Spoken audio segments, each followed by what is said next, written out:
Итак, когда мы говорим об успехе, я снова возвращаюсь.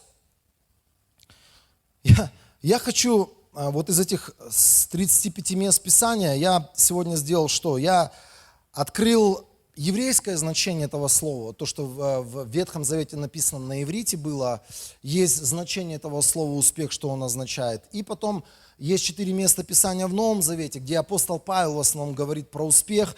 Это было на греческом написано, я посмотрел значение этого греческого слова. Итак, что такое успех? Мы начнем с этого. Успех библейский, конечно, мы же не инфо-цыгане. И я не дам вам легких таблеток, потому что инфо-цыгане, они за свои денежки, например, $100-200 за семинар, обязательно дадут тебе какую-то особенную красную кнопку, на которую ты надавишь, и у тебя будет успех. Или они тебя побудят купить второй вебинар для того, чтобы пройти уровень тренера или уровень коуча, чтобы быть более продвинутым. Нет таких, знаете, вот уровней, кнопок, легких, вот, на которые мы можем легко надавить, и успех придет.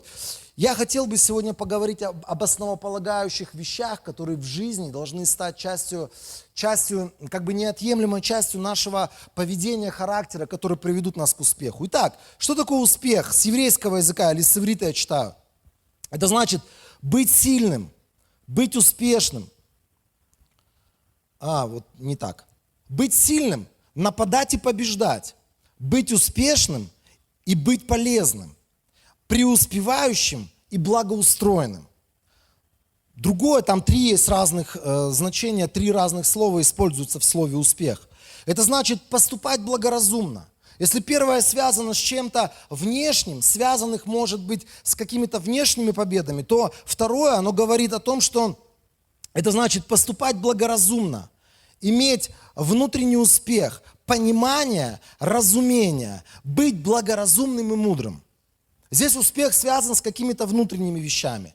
И третье слово из Ветхого Завета, это значит изливать с избытком или получать с избытком, первенствовать и иметь преимущество над кем-то. То есть, помните, Бог евреям сказал в свое время, если ты будешь покорен, послушен моим заповедям, будешь послушен тем словам, которые я сказал, то ты будешь кем? Головою, ты будешь впереди. Ты не станешь хвостом.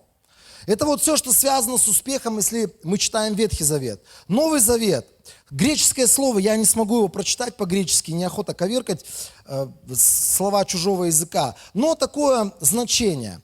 Это значит иметь продвижение, иметь постоянный прогресс, преуспевание и успех повсеместный. Знаете, когда я думал над этими вещами, у нас же как? Когда мы говорим про успех, у нас все связано с деньгами. Успех это значит, я приехал сегодня на черной красивой машине 2022 года, которой еще нет. Как минимум на Тесле я должен ездить. Ну ладно, у нас еще Тесла не популярна, как минимум Lexus LX 570 там должно быть написано. Если успех, значит у меня должна быть там какая-то жена, я не знаю, модельной внешности, загоревшая там, сысыкуля солярий, не влазившая там, она вся такая, знаете, на маникюр по 18 тысяч в месяц тратящая.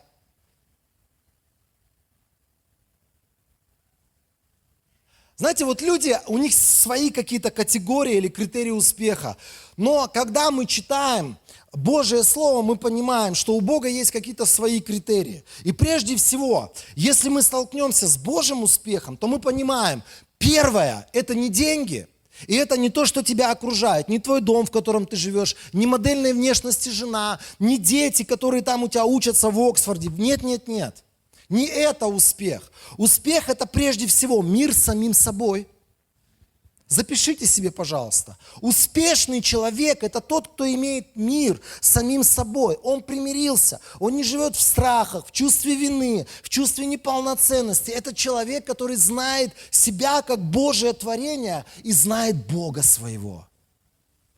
Если ты не примирился с Богом, это невозможно никогда достичь. Никакими деньгами, никаким правильным окружением, медитациями. Может быть, ты уедешь жить туда, где даже людей нет. Но внутреннее состояние успеха, оно начинается с твоих отношений с Богом.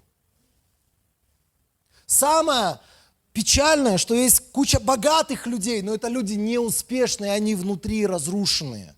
Они внутри, в состоянии страха, в состоянии стыда, в состоянии... Вся их жизнь – это одна сплошная гонка. Он кому-то чего-то до сих пор доказывает. Второе. Соответственно тому, что есть внутри твоего сердца, вот этот божественный успех, в котором ты находишься, пребываешь, это будет распространяться на твое окружение. И твой дом или твоя семья станет оазисом мира, света, праведности. Знаете, самое страшное, и Библия об этом говорит, лучше иметь на блюде зелень, но с миром в сердце и в семье, чем заколотого быка, но с большим раздором, который нас может, наполнять нас или нашу семью. Когда ты переживаешь божественный успех, жизнь, вот это вот внутреннее восстановление, куда бы ты ни приходил, ты будешь приносить эту атмосферу, ты будешь эту атмосферу созидать. Ну и что толку, например, если я езжу на своем Lexus 570 черном, или даже назло там кому-то купил себе Теслу, чтобы показать, какой я крутой, а домой идти не хочу. Избегаю своей семьи, избегаю своей жены, нахожу какие-то придуманные оправдания, лишь бы не пойти домой, потому что дома у меня полный просто кошмар творится. Что толку от этого успеха? Знаете, конечно же, я ни грамма не отрицаю, что успех – это прежде всего прибыток в делах или прибыток в нашем финансовом состоянии тоже. Но это не первая и не главная вещь. Без этого тоже успеха не будет. Какая разница, если у меня дома все хорошо, если я, может быть, сегодня там у меня прекрасные дети, они мне улыбаются, жена меня в лобик целует, а я не могу их накормить хлебушком. Один день поцеловала, второй день поцеловала, третий день поцеловала, а потом начнется, где хлеб?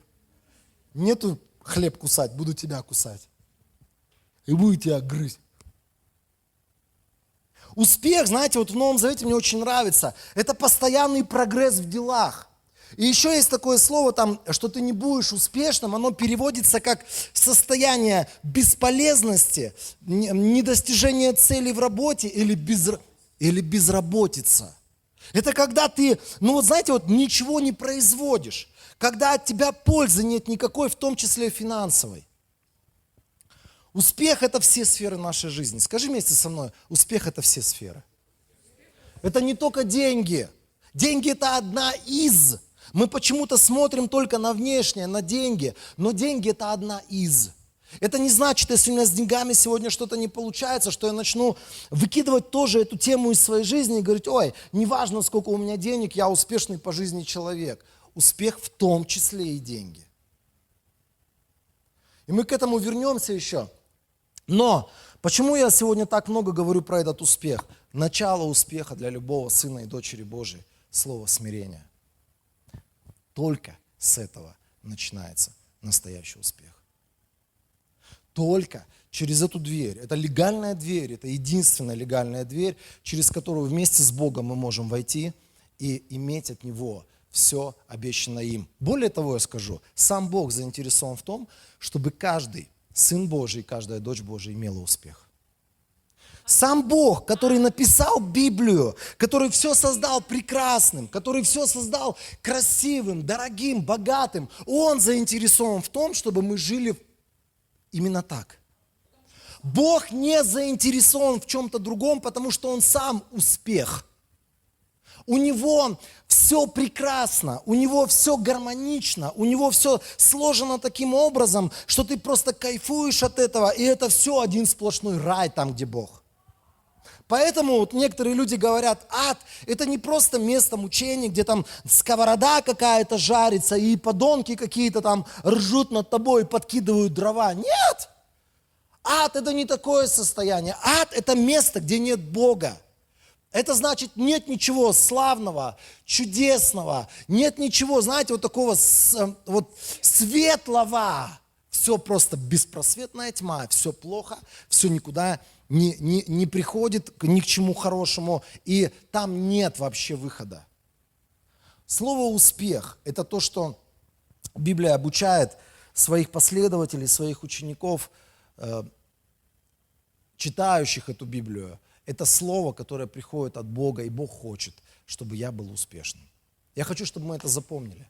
Я хочу, чтобы мы, читая Писание, мы видели не просто какие-то ожидания Божии, какие-то Божьи требования от нас. Мы видели, что стоит за этими Божьими требованиями. Как помните, я как-то раз говорил, с одной женщиной разговаривал, говорил ей: сестра, тебе надо оставить эти неправильные, небиблейские сексуальные отношения, которые ты имеешь сегодня. И она мне говорила, как я буду жить. Я ей сказал такие слова: ты подумай, как ты будешь жить, продолжая эти неправильные отношения. Потому что то, что ты делаешь сейчас, ты разрушаешь Божие желание или Божий план о себе, Божий план успеха о себе. И ты все, что ты получишь, это болезни, это нищета, это бесконечные проблемы, которые придут в твою жизнь, успеха там не будет. Есть много вещей, когда ты разговариваешь с людьми, когда ты им какие-то вещи объясняешь, это не просто требования Божие, это Божьи условия для того, чтобы ты вошел в свою успешную жизнь. И люди потом пытаются меня обмануть, люди пытаются для меня сделать какие-то вещи. Мне это не надо, это надо людям, это надо тебе. Когда мы читаем условия в Писании, что за смирением следует страх Господень, это не для Дениса. Это не для того, чтобы ты пришел со смиренным лицом, еле-еле дойдя до своего места, всем своим видом показывая, что ты смиренный, 21 день постишься сегодня. И вот просто показывая людям, нет, это для тебя между Богом и тобой.